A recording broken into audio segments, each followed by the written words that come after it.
ये लड़की रोजाना सिर्फ एक ही सवारी उठाती है, लेकिन फिर भी करोड़ों कमा लेती है, क्योंकि उसके कस्टमर कोई आम लोग नहीं बल्कि फरार अपराधी होते हैं। मगर एक दिन जैसे ही एक शख्स उसकी कार में बैठा, वो हैरान रह गया। ड्राइवर एक लड़की थी। उसे समझ ही नहीं आया कि उसने अपनी जान बचाने का फैसला लिया है या खतरे में डालने का। गुस्से में उसने तुरंत अपने आदमी को डांटा जिसने ये सवारी बुक की थी। भरोसा तो उसे जरा भी नहीं था, लेकिन दुश्मन इतने पास आ चुके थे कि अब पीछे हटने का समय नहीं था। सभी जैसे ही कार में बैठे, उन्हें साफ दिखा कि पीछा करने वाले बस कुछ कदम दूर हैं। लेकिन सुजैन के लिए ये रोज का खेल था। हालांकि पकड़ी जाने पर उसे भारी भरकम जुर्माना भरना पड़ता, इसलिए वो हमेशा सतर्क रहती थी। लोग सही कहते हैं, समय पर सलाह मान लेना ही अच्छा होता है। उसकी ड्राइविंग देखकर वो आदमी बस दंग रह गया, लेकिन राहत ज्यादा देर टिक नहीं पाई। पीछा करने वाली गाड़ियां फिर तेजी से पास आने लगी। दुश्मन बार बार चिल्ला रहा था, गाड़ी रोको, मगर सुजैन बिल्कुल निश्चिंत थी, जैसे उसे यकीन हो कि कोई उसे पकड़ ही नहीं सकता। एक धारदार मोड़ पर उसने गाड़ी को तंग गली में घुसा दिया। सबको लगा पीछा खत्म, लेकिन सामने दुश्मन खड़े थे। सुजैन ने झट से ब्रेक लगाई और गाड़ी को बिल्कुल किनारे से निकाल लिया। पीछा जारी रहा तो उसने कार को भीड़ भरी सड़क की तरफ मोड़ दिया। जब पीछा करने वाले इधर उधर देखने लगे, वो चुपचाप कार मोड़कर दूसरी गली में निकल आई। मगर जैसे ही वो बाहर आई, एक और कार से टक्कर हो गई।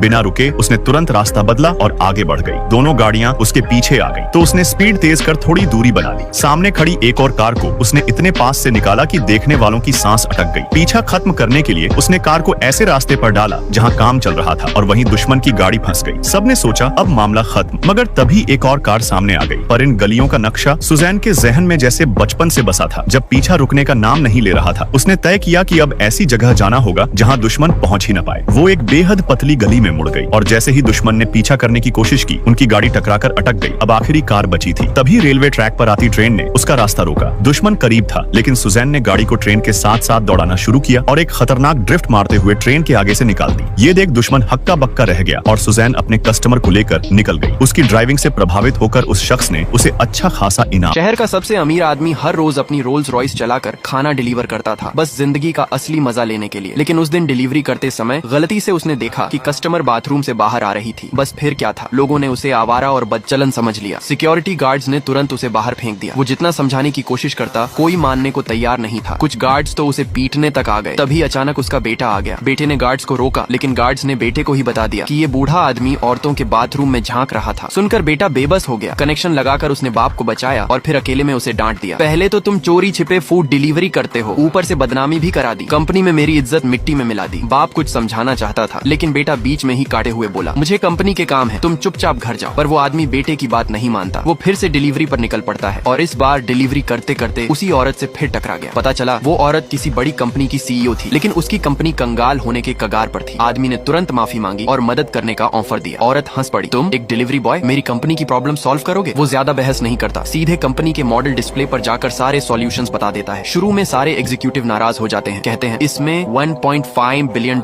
इन्वेस्टमेंट लगा है, ऐसे कैसे बदल देंगे। लेकिन और कोई रास्ता न देखकर सीईओ ने उसकी बात मान ली। जल्द ही टेक टीम ने बदलाव किए और कंपनी का स्टॉक ऊपर चढ़ गया। सब हैरान रह गए। सीईओ को तभी समझ आया कि ये आदमी कोई मामूली डिलीवरी बॉय नहीं है। वो तुरंत उसे पकड़ने भागी। तुम आखिर हो कौन? डिलीवरी बॉय होकर इतनी बड़ी प्रॉब्लम कैसे सॉल्व कर दी? आदमी बोला, क्या तुम सोचती हो कि डिलीवरी बॉय का मतलब गरीब और नाकाम इंसान होता है? वो औरत झट से बोली, नहीं, मेरा वो मतलब नहीं था। शुक्रिया अदा करने के लिए उसने उसे डिनर पर बुलाया, लेकिन आदमी ने मना कर दिया। माफ करना, मुझे खाना डिलीवर करना है, टाइम नहीं है। औरत दंग रह गई। एक डिलीवरी बॉय ने मेरी दावत ठुकरा दी। वो पूछ बैठी, तुम एक दिन में कितना कमाते हो? आदमी बोला, लगभग $200। औरत ने तुरंत कहा, ठीक है, मैं तुम्हें 15 लाख दूंगी, बस एक शाम मेरा बॉयफ्रेंड बनकर चलो। असल में उसकी फ्रेंड्स उसे ब्लाइंड डेट के लिए दबाव डाल रही थी, तो उसने ये प्लान बनाया। आदमी बिना झिझक राजी हो गया और दोनों पहुंच गए उसकी फ्रेंड्स के सामने। जैसे ही फ्रेंड्स ने देखा कि लड़का डिलीवरी यूनिफॉर्म में आया है, वो हंसने लगी। बोली, ये तो तेरे डैड की उम्र का लग रहा है। आदमी मुस्कुराया और बोला, हाँ, मैं डिलीवरी करता हूँ और ज्यादा कमाई नहीं है, लेकिन मेरे पास बाहर कुछ एसेट्स हैं। किसी ने यकीन नहीं किया, यहाँ तक कि सीईओ ने भी कहा, झूठ बोलने की जरूरत नहीं, ईमानदारी से बोलो। आदमी फिर भी चुप रहा। फ्रेंड्स उसे लूजर कहकर दूसरे लड़के से मिलवाने लगी। जब उसका नाम आया, आदमी बोला, ये तो मेरे बेटे की कंपनी का डिप्टी जीएम है। सब हंस पड़े, यहाँ तक कि सीईओ ने भी कहा, बस करो, बकवास मत करो। तभी अचानक आदमी का बेटा कॉल करता है। आदमी सबको कहता है, बस थोड़ी देर में मेरा बेटा यहीं आएगा। फ्रेंड्स खिलखिलाकर हंस पड़ी। उसी वक्त डिप्टी जीएम आ गया। उसने भी मजाक उड़ाया, हमारे सीईओ अरबपति हैं, उनका बाप कोई डिलीवरी वाला कैसे हो सकता है? इतना सुनते ही फ्रेंड्स ने उस आदमी के मुंह पर पानी फेंक दिया। सीईओ भी गुस्से में आ गई। मैंने तुम्हें बस नाटक करने को कहा था, ये सब झूठ बोलने की जरूरत नहीं थी। डिप्टी जीएम ने धमकी दी, 30 सेकंड में यहाँ से दफा हो जाओ, वरना मैं तुम्हें सबक सिखाऊंगा। आदमी ने शांत रहकर कहा, बस कुछ देर रुक जाओ, जब मेरा बेटा आएगा तब सच्चाई सबके सामने होगी। डिप्टी जीएम हंसते हुए बोला, अगर तू सच में सीईओ का बाप है तो तू हमारा दादाजी हुआ। पर उसने इतना कहा ही था कि किसी ने उसे जमीन पर लात मारकर गिरा दिया।